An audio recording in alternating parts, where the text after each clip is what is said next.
Assalamualaikum warahmatullahi wabarakatuh. Alhamdulillah wassalatu wassalamu ala Rasulillah. Alhamdulillah, semua pelajar sekalian, insya-Allah kali ini saya akan sediakan video tentang topik 3. Tajuknya etika dan peradaban dalam masyarakat kepelbagaian. Etika dan peradaban ni kita boleh faham, sebagaimana saya nyatakan minggu lepas, kita boleh fahami dengan istilah cara hidup. Jadi kita nak berkongsi tentang cara hidup dalam masyarakat kepelbagaian. Di sini ada perkataan kepelbagaian. Kepelbagaian ni merujuk kepada banyaknya etnik atau pelbagai etnik atau kaum yang berada di tanah Melayu ataupun di Malaysia lah. Okey, jikalau kita lihat pada abstrak di sini pun semua boleh baca. Okey, di sini dinyatakan fenomena migrasi. Apa itu migrasi? Migrasi ini adalah perpindahan ataupun kemasukan pihak luar ke dalam tanah Melayu, ataupun kita panggil perpindahan lah.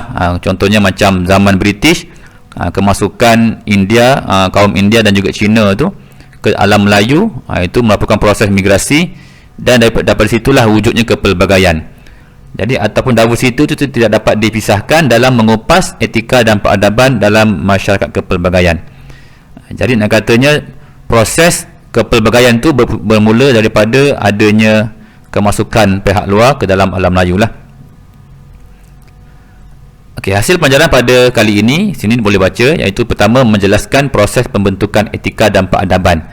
Bagaimana boleh berlakunya pembentukan cara hidup dalam masyarakat kepelbagaian. Yang kedua, menganalisis impak etika dan peradaban dalam masyarakat kepelbagaian. Okey, di sini ada 4 tajuk yang kita akan bincangkan dalam topik ini. Yang pertama, pembentukan etika dan peradaban dalam masyarakat berbagai. Bagaimana boleh terbentuknya cara hidup dalam masyarakat yang pelbagai ini? Macam mana boleh terbentuk? Kemudian yang kedua, di sini ada 4 komponen atau ada 4 faktor lah yang menentukan bagaimana boleh terbentuknya cara hidup masyarakat di alam Melayu, di Malaysia lah. Okay, yang pertama, A itu adalah faktor persekitaran geofisikal. Laut, daratan, gunung ganang. Bermaksud di Malaysia ni ada terbentuknya masyarakat itu disebabkan oleh faktor geofisikal. Contohnya ada masyarakat yang menetap ataupun hidup di laut, kan adanya orang laut. Ada yang menetap di daratan. Daratan ni ramailah kita semua berada atau merupakan masyarakat yang hidup di daratan, dan ada juga masyarakat yang hidup di gunung ganang. Bermaksud pembentukan masyarakat itu ada yang berada mengikut keadaan-keadaan ini, sama ada di laut, di daratan ataupun di gunung ganang. Kemudian yang kedua, yang B itu masyarakat dan demografi. Bermaksud terbentuknya cara hidup masyarakat itu dengan melihat kepada keadaan demografi masyarakat tersebut. Ada yang bersumberkan kepada pertanian, ada yang bersumberkan perdagangan, ada yang bersumberkan industri. Bermaksud masyarakat ada yang masyarakat bertani, masyarakat yang berdagang, masyarakat yang menjalankan aktiviti industri. Kemudian yang ketiga, C itu ekonomi dan pasaran. Bermaksud terbentuknya masyarakat itu, cara hidup mereka itu kita ada dengan cara sara diri. Jikalau kita melihat zaman prasejarah, sebelum ni kita bincangkan minggu lepas prasejarah, antaranya mereka itu lebih kepada sara diri. Contohnya pertanian untuk menyara diri keluarga atau diri sendirilah. Maknanya terbentuk masyarakat dengan sebab sara diri. Ataupun cara hidup mereka tu dengan tukar barang, sistem barter lah, atau pertukaran barang. Ada masyarakat yang bertani, yang menanam anggur, yang menanam jagung contohnya, akan bertukar dengan masyarakat yang tanam ubi, beras dan sebagainya. Anggur tadi tak adalah anggur tadi di negara-negara Eropah sana lah. Okey, kemudian perdagangan. Jadi perdagangan juga merupakan yang berlaku lah. Jikalau kita lihat pada zaman Kesultanan Melayu Melaka telah pun ada keadaan ini, berdagang, pedagang-pedagang masuk ke alam Melayu, dan orang Melayu pun turut berdagang, menjalankan aktiviti perdagangan dengan mereka yang masuk ke alam Melayu. Dan yang keempat, D itu falsafah dan pemikiran. Bermaksud terbentuknya masyarakat atau cara hidup masyarakat tu dengan dipengaruhi oleh pemikiran tradisional dan juga pemikiran moden lah. Jadi kat sini ada 4 faktor yang kita akan cuba lihat satu persatu yang mempengaruhi pembentukan sesebuah masyarakat. Kemudian yang ketiga itu Selat Melaka sebagai gelanggang kepelbagaian. Ini kita pun telah sentuh pada minggu lepas, yang mana minggu lepas kita dah sentuh Melaka itu sebagai pusat jaringan dan pertemuan peradaban. Kemudian yang keempat ini warisan dan pendigitalan sejagat. Di sini juga hampir sama dengan topik minggu lepas, iaitulah peradaban globalisasi. Jadi inilah 4 kandungan yang kita akan cuba ulas atau bincangkan pada topik minggu ini. Okey, pengenalan hadarah. Jika kita nampak perkataan Arab di bawah itu hadarah. Hadarah ini ialah kemajuan.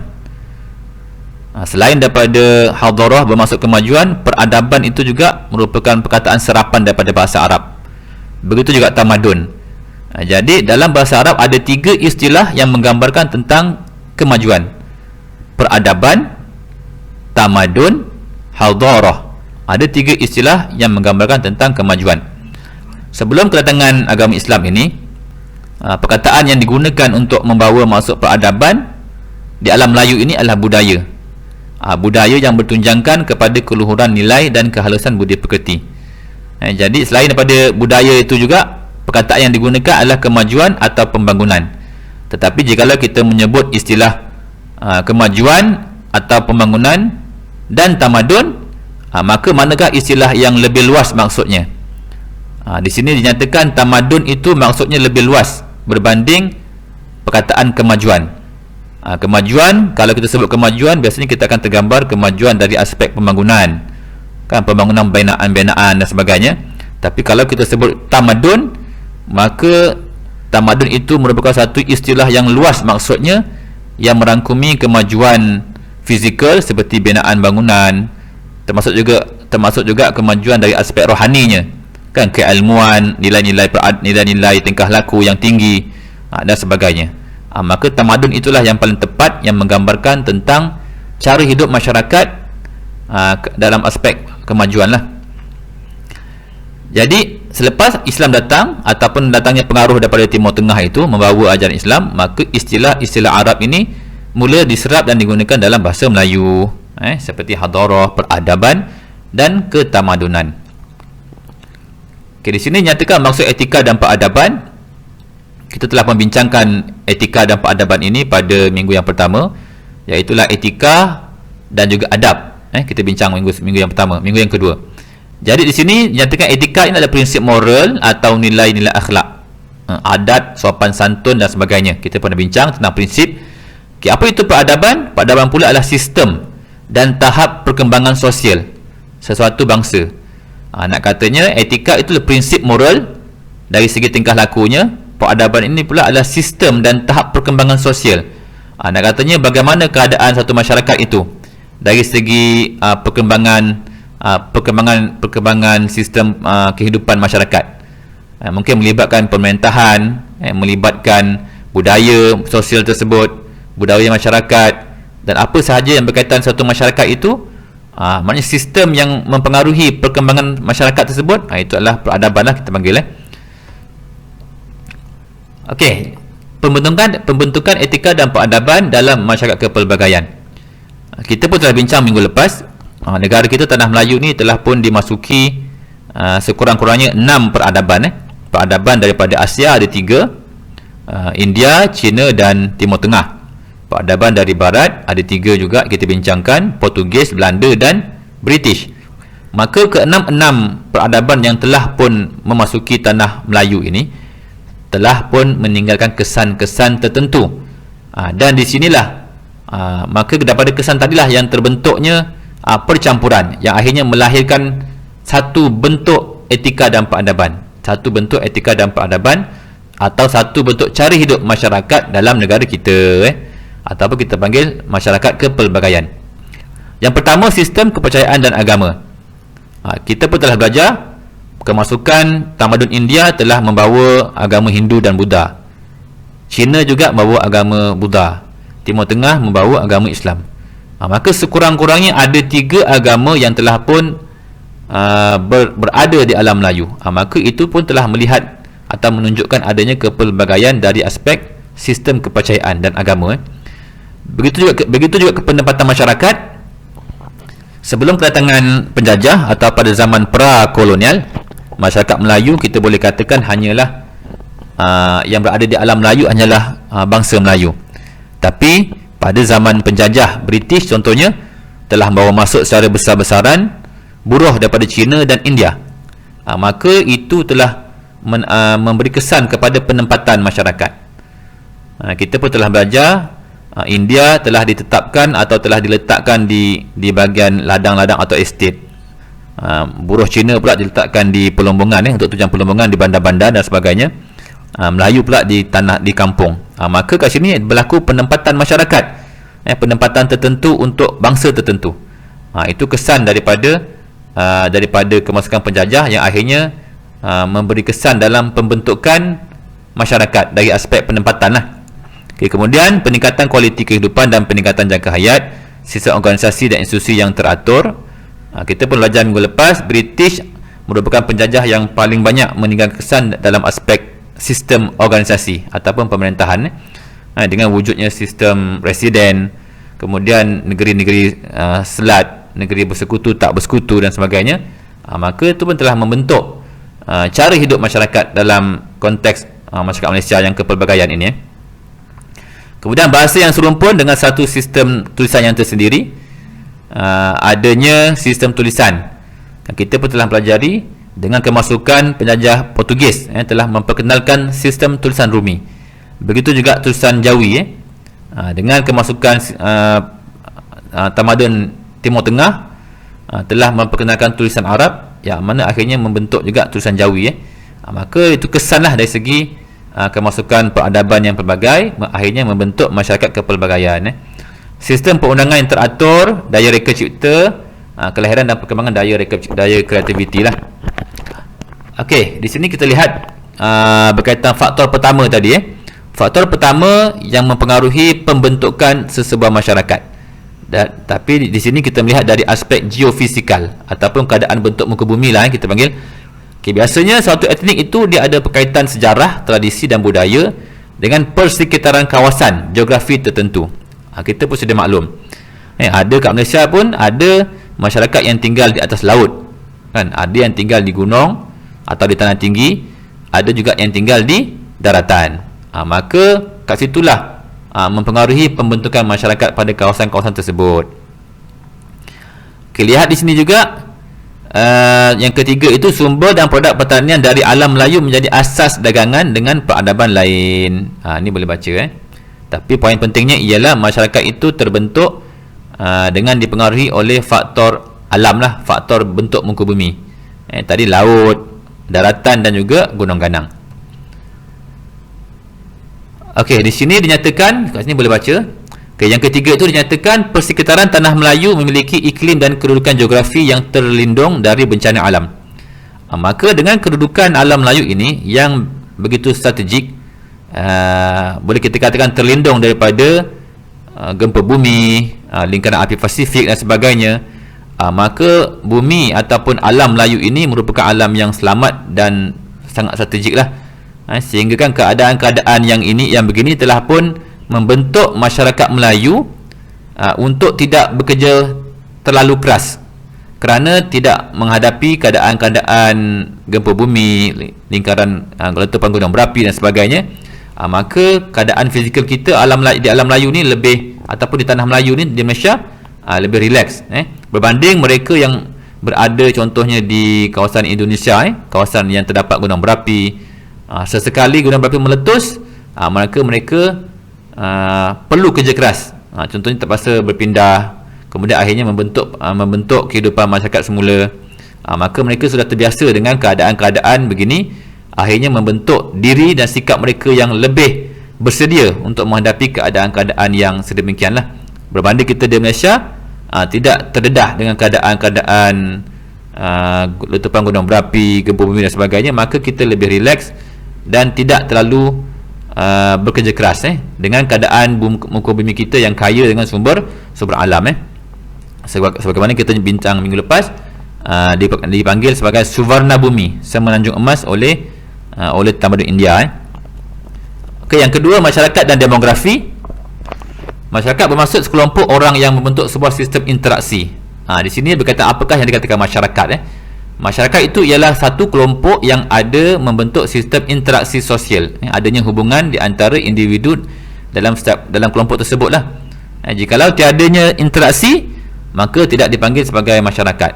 Jikalau pelajar-pelajar berada dalam kelas, katakanlah pelajar masuk dalam kelas tetapi masuk tanpa ada interaksi antara satu dengan lain, kemudian keluar semula kelas, maka tidak ada hubungan interaksi yang berlaku, kita tidak boleh katakan sebagai masyarakat lah. Tidak ada interaksi. Jadi apa ciri-ciri masyarakat? Ciri-ciri masyarakat ni yang pertama adalah berkelompok. Berkelompok ni bermaksud lebih daripada satu individu lah, dia berkelompok. Kemudian ada budaya dia sendiri, macam Melayu, kelompok Melayu ada budaya Melayu yang tersendiri. Cina pun ada budaya mereka, India pun ada budaya mereka dan sebagainya lah. Mengalami perubahan, berinteraksi, penting tadi, berinteraksi, adanya hubungan interaksi. Kemudian mempunyai kepimpinan, adanya pemimpin. Kita belajar alam Melayu pada zaman protosejarah contohnya telah pun ada sistem pembesar 4 lipatan kan, pada zaman persejarahan sistem pembesar 4 lipatan, maka ke situ telah pun ada wujud satu sistem kepimpinan. Maka itu antara ciri masyarakat lah. Dan mempunyai aturan sosialnya, telah pun ada struktur sosial ataupun susunan lapis. Contohnya minggu lepas sebelum ni kita bincang, kalau struktur sosial yang klasik punya dan tradisional bermula dengan hamba, kemudian ada kelas bawah, kelas menengah dan diraja kan, golongan diraja. Maka kat situ adanya sistem lah, sistem dari aspek sosial masyarakatnya bagaimana. Menurut pandangan seorang tokoh akademik ni, suatu kelompok manusia, masyarakat itu ialah satu kelompok manusia yang hidup dan bekerja sama hingga mereka dapat mengorientasikan dirinya dan berfikir mengenai dirinya sebagai kesatuan sosial yang mempunyai batas-batas tertentu. Ini pandangan yang dikemukakan oleh Konja Raningrat tentang apa itu masyarakat. Di sini pun boleh baca. Masyarakat itu ialah kumpulan manusia yang hidup bersama di satu tempat dengan aturan dan cara tertentu. Wujudnya hubungan bersemuka, adanya hubungan bersemuka. Cumanya kita di zaman globalisasi ni, hubungan atau interaksi itu tidak hanya secara bersemuka, kita pun telah pun mempunyai interaksi secara maya. Secara maya itu juga kita boleh panggil sebagai masyarakat, sebab berlakunya interaksi antara seorang individu cumanya berada di alam yang lain lah, bukan alam bersemuka tapi alam maya. Pola hubungan sosial yang berulang membina kesepaduan satu unit sosial. Di sini boleh baca nota yang saya sediakan lah dalam bentuk PDF yang saya sharekan sebelum ni. Kemudian yang kedua tu, kekerapan pergaulan dan hubungan ini akan terbina satu kesepaduan dalam masyarakat tersebut sebagai satu unit sosial. Maka setiap individu dalam masyarakat tadi perlu adanya interaksi, dan interaksi itu berlaku secara berulang-ulang. Kekerapan, kerap berlaku interaksi, itulah yang akhirnya akan membentuk kesepaduan dalam masyarakat, akhirnya melahirkan satu unit sosial lah. Kemudian definisi masyarakat dalam konteks Malaysia. Lihat pada dalam aspek Malaysia pula bagaimana. Malaysia ni kita kenali sebagai masyarakat plural. Masyarakat plural ni atau samalah macam kepelbagaian dalam bahasa Melayu, plural dalam bahasa Inggeris lah. Sama je maksud dia. Masyarakat plural atau masyarakat kepelbagaian itu adalah terdiri daripada pelbagai bangsa, banyak bangsa, banyak etnik yang membentuk satu kependudukan, satu penempatan dari hidup sebagai komuniti-komuniti yang berasingan di tanah Melayu. Asalnya ada tiga etnik yang berasingan lah, saya nyatakan tadi. Pada zaman kemasukan penjajah British tu, mereka telah mengasingkan penempatan, Cina di bandar, India di estate atau ladang, Melayu di perkampungan. Kemudian akhirnya telah hidup bersama lah, akhirnya mewujudkan masyarakat yang pelbagai. Jadi kewujudan masyarakat plural ini adalah sejajar dengan penjajah yang datang ke tanah Melayu. Ni tadi saya dah sentuh tadi. Menurut pandangan J.S. Furnival di bawah tu, Masyarakat plural adalah bercampur antara satu sama lain tapi tidak bersatu. Bercampur tapi tidak bersatu. Mereka hidup berdekatan tapi tidak terpisah dengan sistem politik yang sama, serta masing-masing berpegang kepada kebudayaan, agama, bahasa dan pemikiran sendiri. Okay, macam kita di Malaysia ini, Cina di bandar, India di estate, Melayu di kampung. Mereka ini bercampur tapi tak bersatu, kan? Wujudnya interaksi tapi tidak bersatu, kan? Mereka hidup berdekatan. Contohnya kita berjiran dengan bangsa yang berlainan, kita terpisah tapi kita hidup berada dalam satu sistem politik yang sama, kan? Kalau berlaku pengundian pilihan raya, maka semua akan mengundi, maka itu terikat dengan satu sistem politik yang sama lah. Tapi masing-masing ada budaya sendiri, agama sendiri, bahasa sendiri dan ada pemikiran sendiri. Okey, ini pun boleh baca. Okey, ini kita lihat garis masa. Dari aspek masa, bagaimana boleh terbentuknya masyarakat di Malaysia, masyarakat plural atau masyarakat kepelbagaian di Malaysia. Okey, bermula yang pertama itu pada zaman Kesultanan Melayu Melaka. Kita dah bincang sebelum ini, pada zaman Kesultanan Melayu Melaka, di situlah berlakunya pusat jaringan dan pertemuan peradaban. Kat situlah masuknya tamadun atau peradaban India, peradaban Cina, peradaban Timur Tengah, Portugis, Belanda dan British. Maka secara tak langsung itu telah mewujudkan satu peradaban yang majmuk. Majmuk ni daripada bahasa Arab juga, serapan bahasa Arab. Majmuk ni maksudnya pelbagai lah. Dalam Islam Melayu pelbagai, dalam bahasa Arab majmuk. Peradaban pelbagai atau peradaban majmuk. Kemudian masuk pula Portugis, Belanda, British, Jepun. Dengan kemasukan-kemasukan ini telah melahirkan masyarakat yang majmuk pula, masyarakat pelbagai. Bermula daripada peradaban yang majmuk, melahirkan masyarakat yang majmuk, yang mana selepas mereka akhirnya telah melahirkan masyarakat pelbagai, ataupun kepelbagaian, masyarakat kepelbagaian di Malaysia. Setelah kemasukan migran daripada luar, bermula proses pembentukan masyarakat plural yang bilang kaum seperti sekarang lah. Ini puncanya daripada migran tadi, migrasi tadilah. Okey, ini pun boleh baca. Okey, proses kemasukan migran daripada luar berlaku secara berterusan sehingga penjajahan British di tanah Melayu. Oleh itu wujud masyarakat bilang kaum, ras dan etnik di Malaysia. Pada hari ini pun kalau kita lihat, setelah keluarnya penjajah British daripada tanah Melayu, kita pun telah pun mendapat kemerdekaan, masih juga berlaku kemasukan atau migran daripada luar, kan? Contohnya kita dapat lihat pada hari ini di Malaysia, selain daripada kacukan Arab tadi, ada juga pendatang-pendatang daripada Bangladesh, contohnya Pakistan. Maka ini contoh migran yang masih berlaku, migran yang masih berlaku lah. Lebih-lebih lagi kita di alam globalisasi ini, kita lihat tujuan pelancongan pun ramai mereka yang berada di luar sana masuk ke alam Melayu, kan, ke Malaysia. Maka itu pun termasuk dalam kategori migran tadi, kategori migran, kemasukan orang luar ke alam Melayu lah, yang mana akhirnya kalau mereka menetap di Malaysia, akhirnya akan membentuk kaum tertentu lah, etnik tertentu di Malaysia. Kita boleh baca. Okey, dari kemajmukan ke kepelbagaian.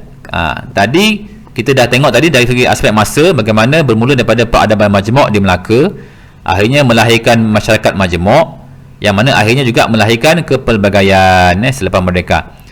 Okay, jadi budaya majmuk tu di tanah Melayu merupakan hasil pertemuan dan pertembungan budaya besar dunia. Kita pun dah bincangkan. Okay, di bawah tu ada peradaban majmuk dan masyarakat majmuk. Okay, peradaban majmuk ini tidak dipaksa, unsurnya tidak dipaksa. Kita dapat lihat semasa di Melaka, tamadun India ataupun orang India yang masuk ke Melaka tidak dipaksa, mereka tidak disuruh atau dipaksa untuk datang ke Melaka. Cina pun sama, tidak dipaksa untuk datang ke Melaka. Timur Tengah pun sama, tidak dipaksa untuk datang ke Melaka. Mereka yang datang sukarela, datang secara sendiri. Tetapi dengan kemasukan mereka ini ke alam Melayu, akhirnya telah melahirkan masyarakat majmuk. Masyarakat majmuk ni ada unsur bercirikan pemaksaan. Sebagai contoh, pada masa penjajah British, penjajah British datang ke alam Melayu ni, mereka tidak dipaksa, mereka datang sendiri. Tapi pada zaman mereka itu, mereka telah memaksa, mereka telah memaksa membawa masuk buruh yang ramai daripada India dan China. Maka itu kita nampak ada unsur pemaksaan lah. Mereka dipaksa berada di estate, mereka dipaksa berada di bandar, maka akhirnya melahirkan masyarakat yang majmuk kat situ.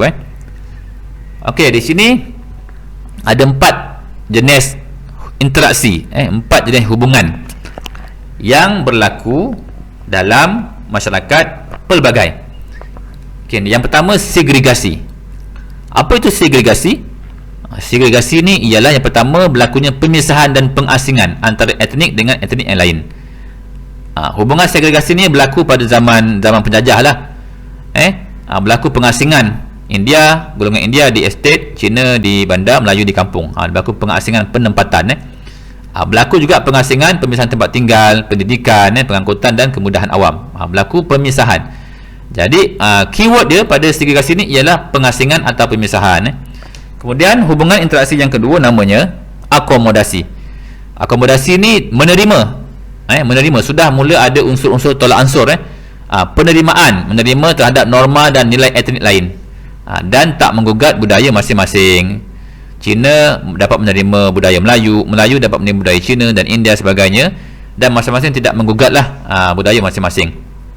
Bebas mengamalkan budaya masing-masing, menyedari dan menghormati. Ini akomodasi.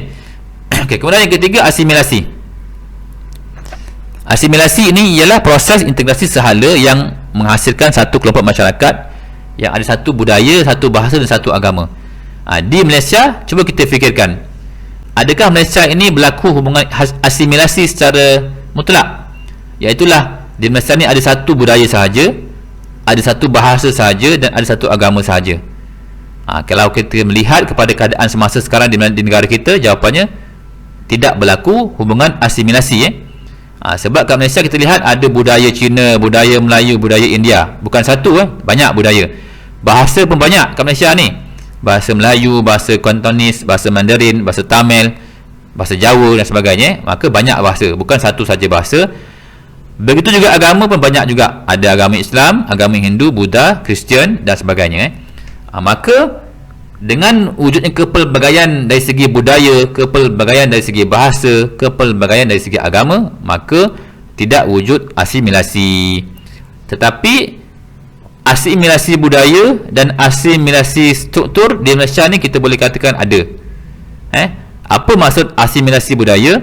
Iaitulah kelompok minoriti mempelajari budaya kelompok majoriti. Kelompok minoriti, kelompok yang kecil dapat mempelajari budaya kelompok yang besar, majoriti. Cuba kita fikirkan, cuba kita fikir di Malaysia ni ada tak berlakunya asimilasi budaya ini? Kita lihat contohnya ada. Kita cuba lihat di masyarakat Kelantan. Contohnya di Kelantan. Di Kelantan, majoriti masyarakatnya adalah orang Melayu, tetapi terdapat juga masyarakat minoritinya adalah bangsa Cina. Walaupun demikian, masyarakat Cina ini mereka dapat mengadaptasi, dapat mempelajari, bahkan menjadi budaya mereka juga. Contohnya bercakap menggunakan dialog ataupun logat orang Kelantan.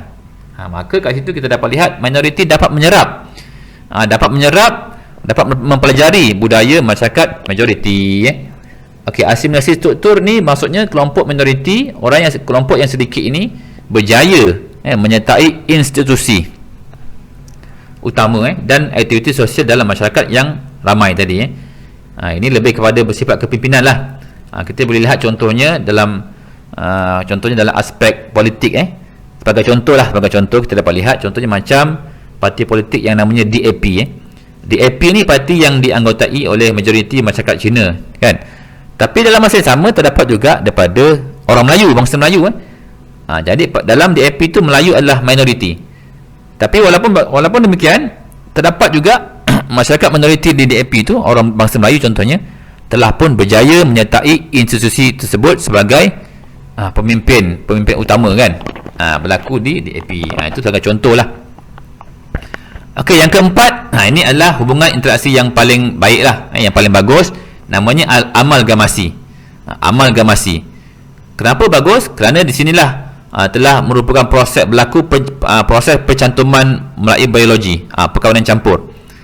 Bila seseorang itu telah terlibat dengan hubungan perkahwinan dengan bangsa yang berlainan, contohnya Melayu berkahwin dengan Cina ataupun Melayu berkahwin dengan India, maka secara tidak langsung telah berlaku penerimaan budaya, kan, yang ada pada pasangan masing-masing, kan, telah berlaku penerimaan budaya, penerimaan agama, penerimaan cara hidup masing-masing lah.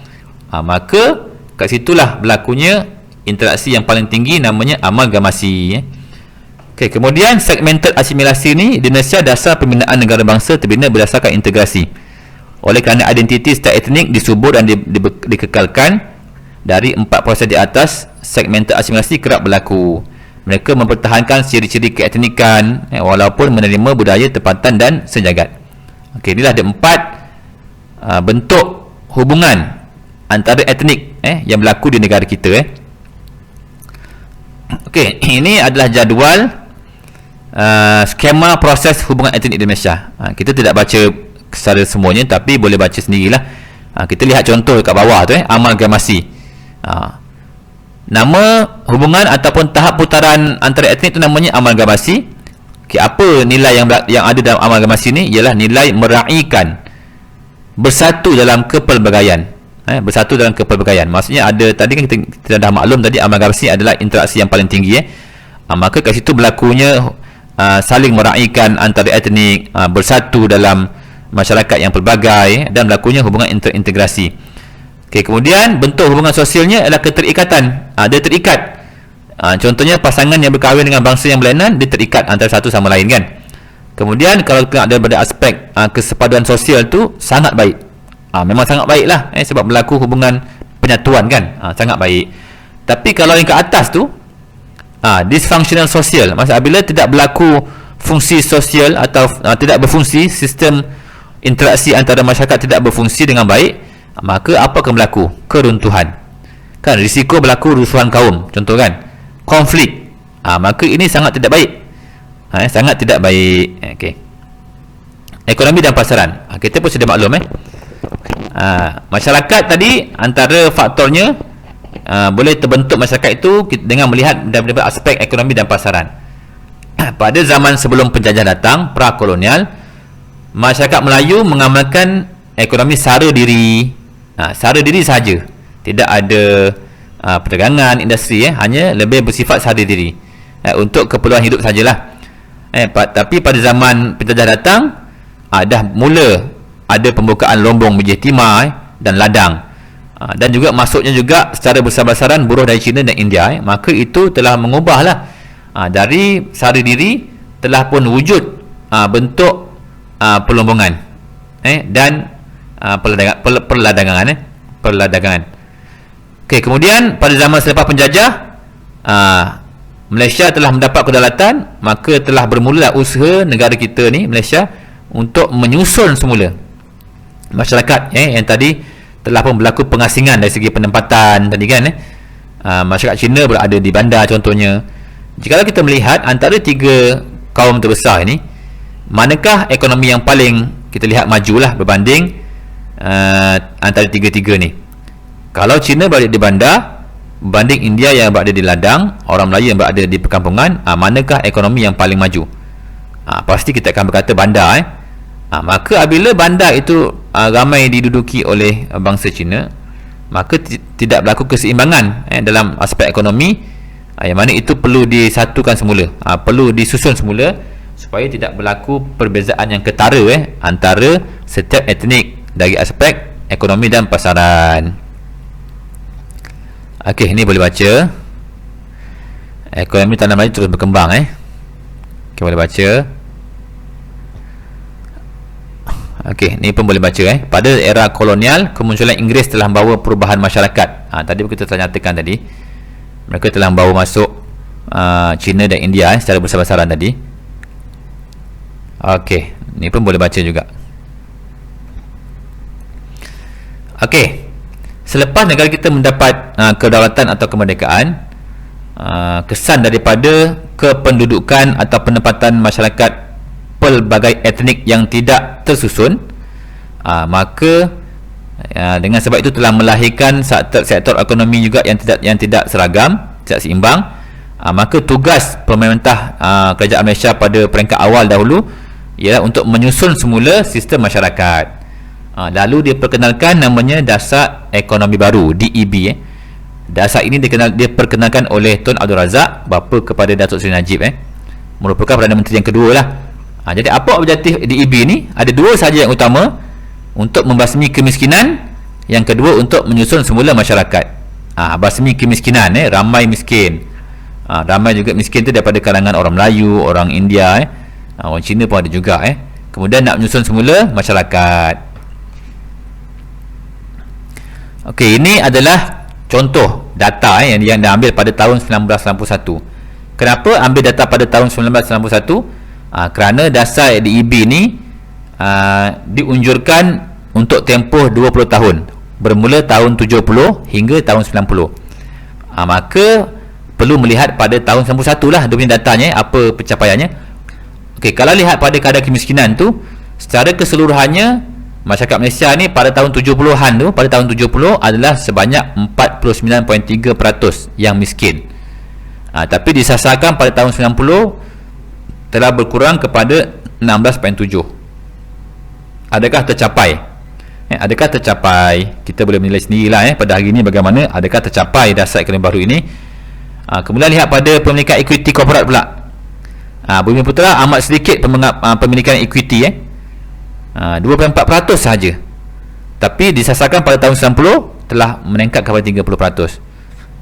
Begitulah juga Bumi Putera 34.3. Okey, per modal asing.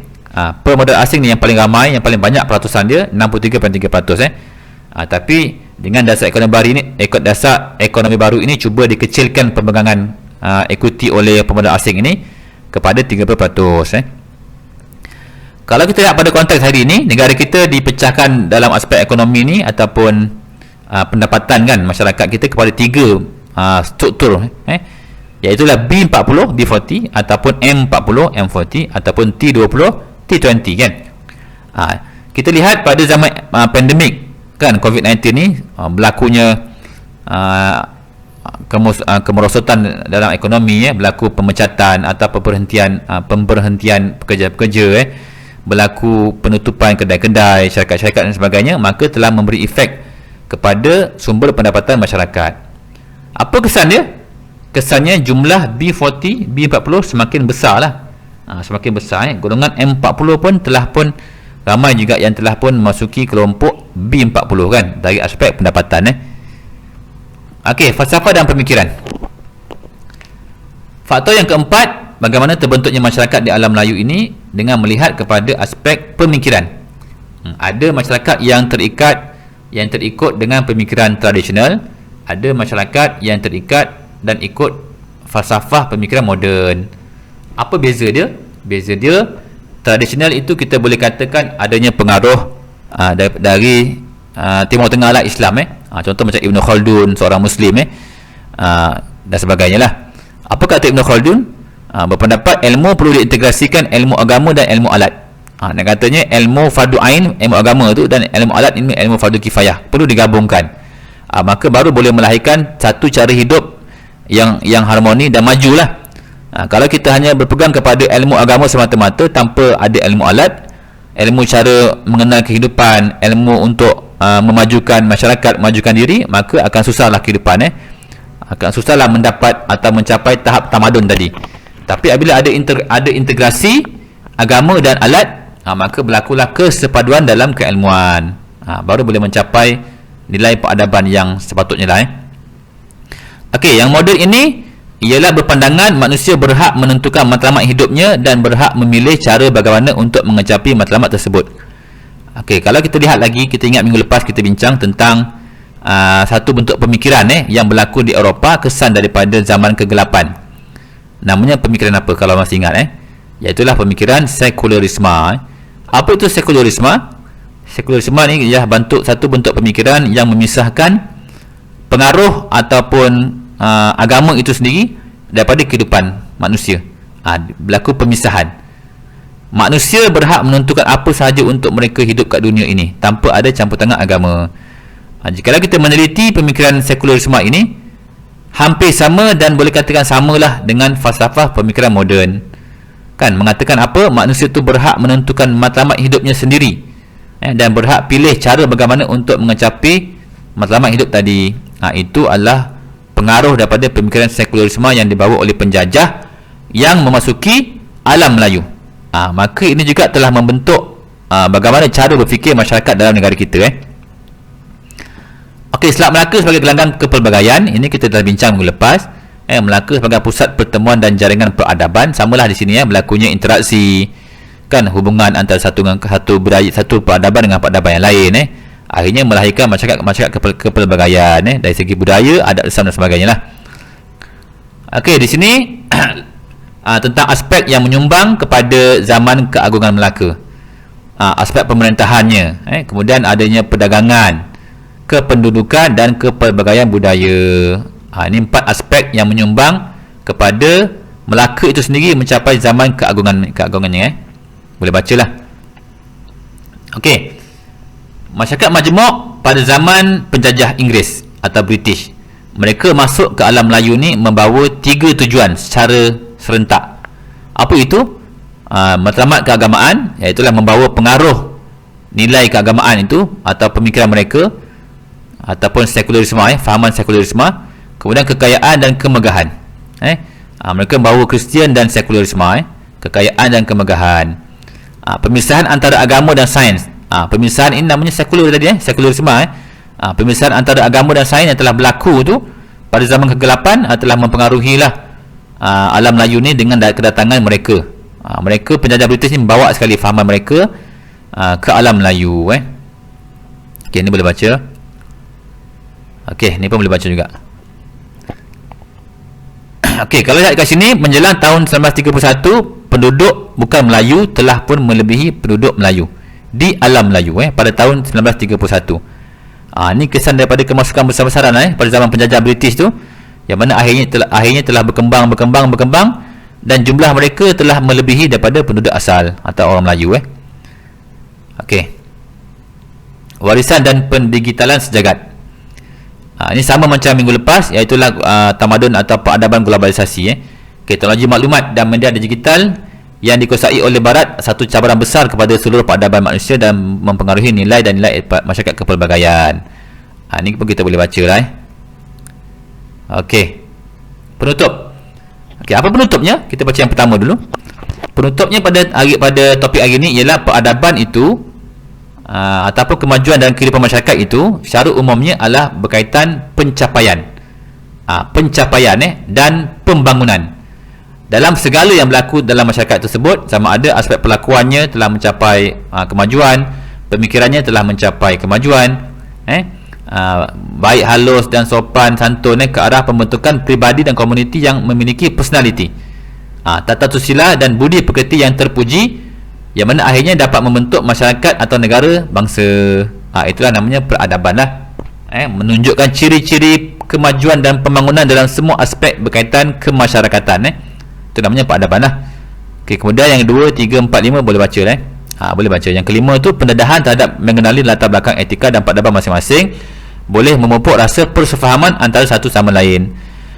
Orang Melayu yang memahami orang Cina yang memahami orang Melayu, orang Cina yang memahami orang India yang memahami orang Melayu dan Cina, dan sebagainya. Maka persefahaman yang berlaku itu akhirnya membentuk kesepaduan hubungan dalam masyarakat kepelbagaian di negara kita Malaysia. Itulah topik kita pada hari ini yang kita akan cuba kita kongsikan. Mudah-mudahan kita dapat fahamlah topik hari ini tentang bagaimana boleh terbentuknya, apakah pengaruh yang mempengaruhi pembentukan masyarakat pelbagai di negara kita. Harap semua dapat faham, dan dengan sekiranya pelajar dapat memahami topik ini dengan baik, saya mohon semua kongsikan kefahaman masing-masing dan nyatakan di Microsoft Teams yang saya nyatakan dalam grup WhatsApp. Sekian sahaja. Assalamualaikum warahmatullahi wabarakatuh.